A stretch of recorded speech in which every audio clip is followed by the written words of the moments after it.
All right, we're back. Jaylen Brown made some recent comments about the current state of the NBA and the lack of talent that it may or may not have. What he means by that is basically stating that he doesn't think the best players in the world are necessarily in the NBA. His quote stated, that might sound crazy, but it's not. The game has changed. In the 90s and the 2000s, the best players in the world were in the league. But now, in the 2020s, that's no longer the case. I do not believe all the best players are in the NBA. Of course, basketball is more than just talent and skill. The NBA is built on potential now. It's all about utility guys, about assets. And he's right. You look at the direction a lot of the teams in the NBA are going. Look at what OKC was doing, stashing up all those draft picks. It's all about trying to go young and hope that you can land somebody that's going to be the face of your franchise. Teams would rather lose for the opportunity to have a future rather than try to chase what's in the present. That's just the direction what's going now. It's like, oh, we can't win a championship. Let's tank. Let's try to see how many draft picks we can get. Let's try to see how many assets we can get. We're always planning for the future. And it's almost like, yeah, you keep planning for the future, it's gonna pass you by and it's gonna become the present, and you're still gonna be planning for the future. So when do you ever switch that mindset? Hey, I don't know.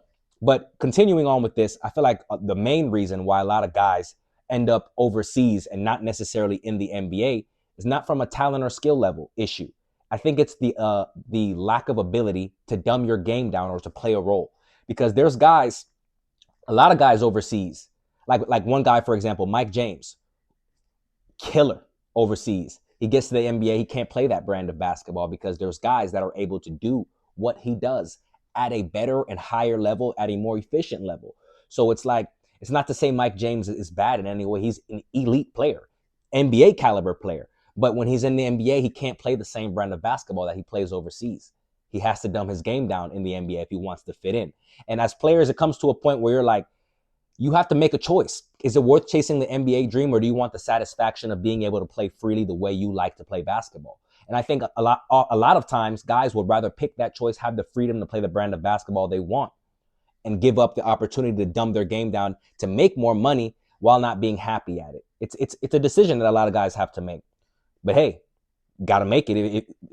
A choice has to be made. But regardless of that, I think that's the main reason NBA teams are always betting on younger guys now. They're drifting away from trying to retain veterans and the presence they bring to organizations, and they're always betting on the next guy. Look at Milwaukee. When's the last time they kept one of their first round picks? It's been a couple of years now.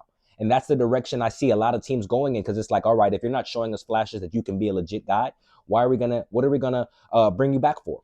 We'll let you go and we'll bet on somebody else. Trade you, get another draft pick, try again. That's the direction the league's going. I'm curious to see what you guys think. What is your feedback?